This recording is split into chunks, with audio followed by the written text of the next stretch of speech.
Cinema ரசிகர்களுக்கு வணக்கம். இந்த வாரம் வெளிவந்த சப்தம் திரைப்படம் இப்போ தான் பார்த்தேன். படம் வந்து ரொம்ப நல்லா இருக்குது.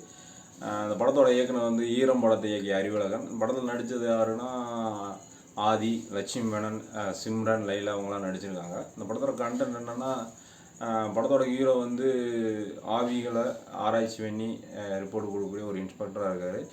அவங்க வந்து ஒரு மெடிக்கல் காலேஜில் வந்து சில மாணவிகள் வந்து திடீர்னு தற்கொலை பண்ணிக்கிறாங்க. அதுக்கான காரணங்கள் என்ன, அங்கே ஆவி இருக்கா இல்லையா அப்படின்னு ஆராய்ச்சி பண்ணி சொல்கிறதுக்கு ஹீரோட்ட சொல்கிறாங்க. முக்கியமாக மேனேஜ்மெண்ட் வந்து அங்கே ஆவிலாம் இல்லை அப்படின்ற மாதிரி ஒரு ரிப்போர்ட்டு தான் வேணும் அப்படின்னு எதிர்பார்க்குறாங்க. உண்மையில் அவங்க எதிர்பார்த்த மாதிரி ஆவி இல்லையா, இல்லை இருந்தால் அதுக்கான காரணங்கள் என்ன அப்படின்றத சொல்கிறது தான் அந்த படத்தோட மீதி கதை. படமாக வந்து மிக சிறப்பாக நல்லாயிருக்கு. இன்டர்வியூலாம் ரொம்ப நல்லா இருந்தது. அதுக்கு முன்னாடி வந்து ஒரு நிமிஷம் ஃபுட்டேஜ் வந்து விசுவல் இல்லாமல் சவுண்டு மட்டும் இருக்கிற மாதிரி பிளேஸ் கொஞ்சம் டிஃப்ரெண்ட் ட்ரை பண்ணியிருந்தாங்க. அந்த மாதிரி இன்னும் சில இடங்களில் டிஃப்ரெண்ட்டாக ட்ரை பண்ணியிருந்துருக்கலாம். இதில் மைனஸாக நம்ம பார்க்குறது ஒன்று தான் என்னென்னா, செகண்ட் ஹாஃபில் வந்து லைலா வந்து ஒரு நெகட்டிவ் ரோலில் வர மாதிரி இருக்கும்.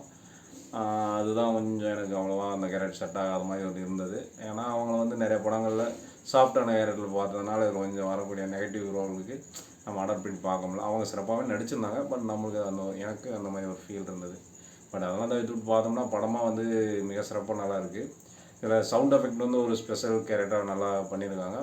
சில இடங்களில் கொஞ்சம் நம்மளுக்கு டிஸ்டர்ப் ஆகிற மாதிரி இருந்தாலும் அது கதைக்கு தேவைப்படுறதுனால நம்மளுக்கு ஏற்றுக்கிட்டு ரசிக்கிற மாதிரி தான் இருந்தது. கண்டிப்பாக வாய்ப்பு கிடைச்சா பாருங்கள்.